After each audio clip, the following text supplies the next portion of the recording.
Welcome everyone. This is the fourth episode of Technological Competence, where we will be tackling how to avoid fake news.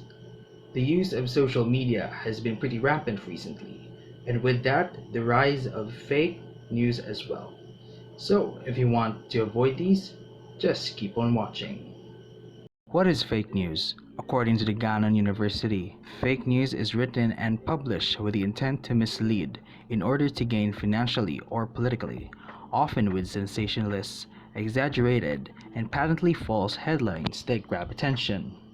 So, what makes a story false? First, you can't verify its claims. A fake news article may or may not have links in it, tracing its sources. If it does, these links may not lead to articles outside of the site's domain, or may not contain information pertinent to the article topic. Next is, it appeals to emotion. Fake news plays on your feeling. It makes you angry, or happy, or scared. This is to ensure that you won't do anything as pesky as fact checking.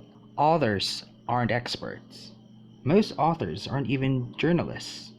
Most of them are paid trolls. That's why it is important to check who wrote these articles or who published these news. Lastly is that it can't be found anywhere. If you look up the main idea of a false article news, you might not find any other news outlet reporting on the issue.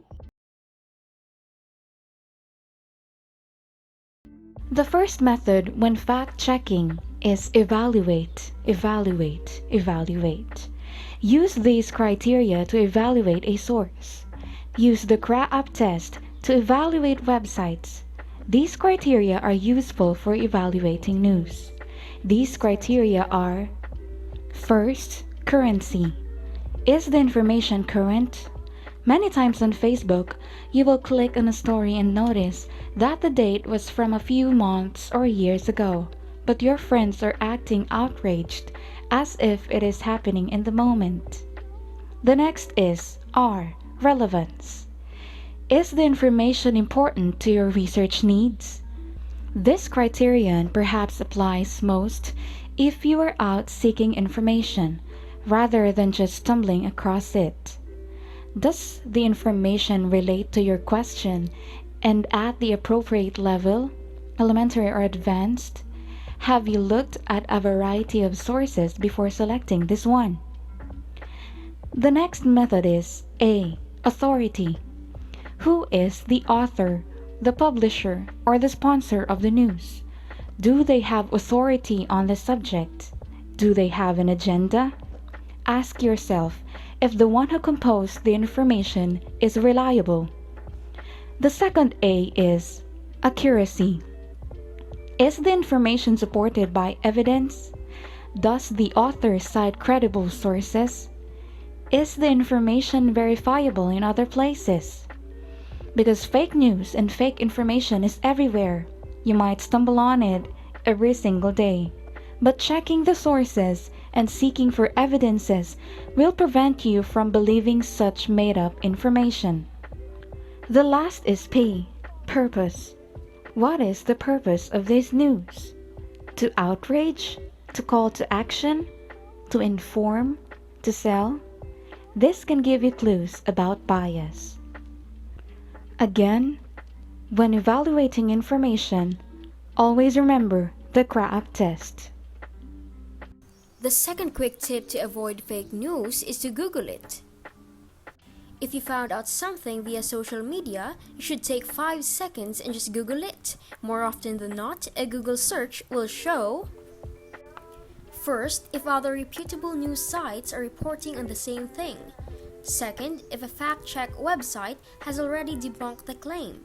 And third, if only biased news organizations are reporting the claim. In this case, it may require more digging.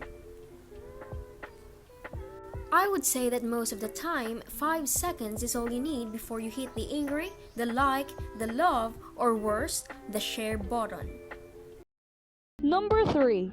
Get news from news sources. One of the easiest way to avoid the trap of fake news to begin with may seem obvious. Fake news is a big issue right now. News companies are in the pockets of mega billionaires. Media bias, inaccurate reporting, and sensationalism are on everyone's mind. We are an age where we don't trust the people reporting the news. Despite all these, there are still some trustworthy news sources out there. You just have to know where to look. Go directly to credible news websites for your news.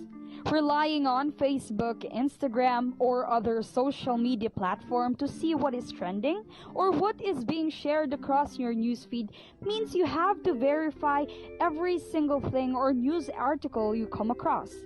So why not rely on new apps on your phone that go to news websites for that? Here are some of the trustworthy news websites.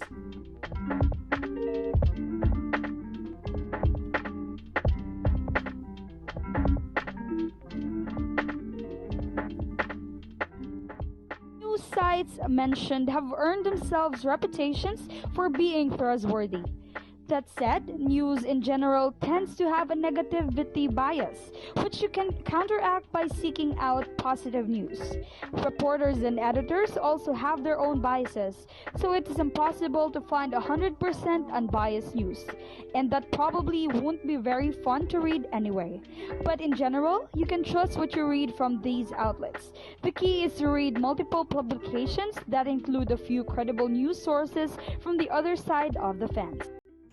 For us to avoid fake news, we should distinguish opinions from facts. Even news websites and programs have spaces or shows dedicated to people's opinions of news stories. In newspapers, these sections may be called editorials, letters to the editor, op-eds, and opinion. Opinion shows many times now dominate cable news sources. You may agree with the opinions presented, or they may contextualize the facts for you in a way that makes sense. However, realize they are presenting the facts in a way that meets their agenda and think for yourself. How might the other side present these same facts?